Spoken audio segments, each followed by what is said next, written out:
सूरसेन जी। जैसे ही सूरसेन जी ने देखा वहां महर्षि गर्गाचार्य आए हैं सिंहासन से खड़े हुए, अन्य यादवों को साथ लेकर के आगे बढ़े, प्रणाम किया है, उनको उचित रूप से पूजा किया है, पीठ पे बिठाया है, उसको सब प्रकार से पूजा की है। फिर स्तुति और परिक्रमा करके वे उनके सामने विनीत भाव से खड़े हो गए। गर्ग मुनि ने राजा को आशीर्वाद देकर समस्त परिवार को कुशल मंगल पूछा। समस्त राज परिवार का सब ठीक ठाक तो है, ये ठीक ठाक तो है, सेना ठीक ठाक तो है, मंत्री ठीक ठाक तो है, सब ठीक ठाक चल रहा है तो है। और उसके बाद जो है उन्होंने देवक से कहा,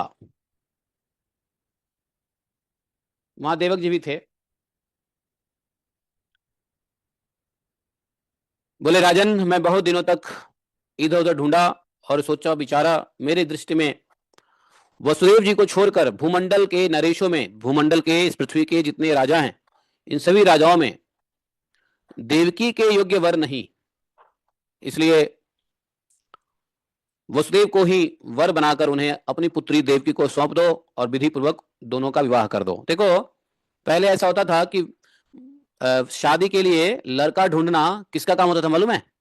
भाई का नहीं, बहन का नहीं, माता पिता भी नहीं ढूंढते थे वर, पुरोहित ढूंढते थे, पुरोहित। ये पुरोहित का काम था। हर वर्ग के लोग पुरोहित ढूंढते थे, पुरोहित को कहते थे हमारे स्त्री के लिए। तो हर हर किसी का अपना पुरोहित होता था, तो पुरोहित तो घर में आता जाता था, वहां के बाल बच्चों का स्वभाव जानता था, जो वैल्यूज है फैमिली की वो जानते थे पुरोहित। और पुरोहित, अभी मैं बता रहा हूँ ना, ज्यादा दिन की बात नहीं है, अभी 20-30 साल पहले की बात है कि शादी के रिश्ते पुरोहित ही ढूंढा करते थे।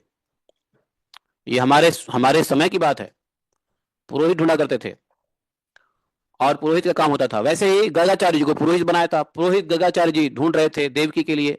देवक को बोले कि नहीं नहीं, हमने समझ निर्णय किया है कि वसुदेव जी से अच्छा कोई वर नहीं है, आप वसुदेव जी को ही देवकी सौंप दो।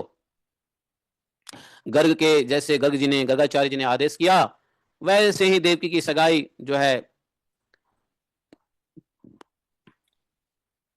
विवाह जो है, देवकी का विवाह वसुदेव जी को कर दिया, है कि नहीं?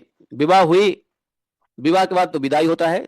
विदाई के समय वसुदेव जी सोने से निर्मित घोड़े, सोने से निर्मित रथ और कई प्रकार के आभूषणों से शोभा से संपन्न नई वधु देवकी के साथ वसुदेव जी बैठे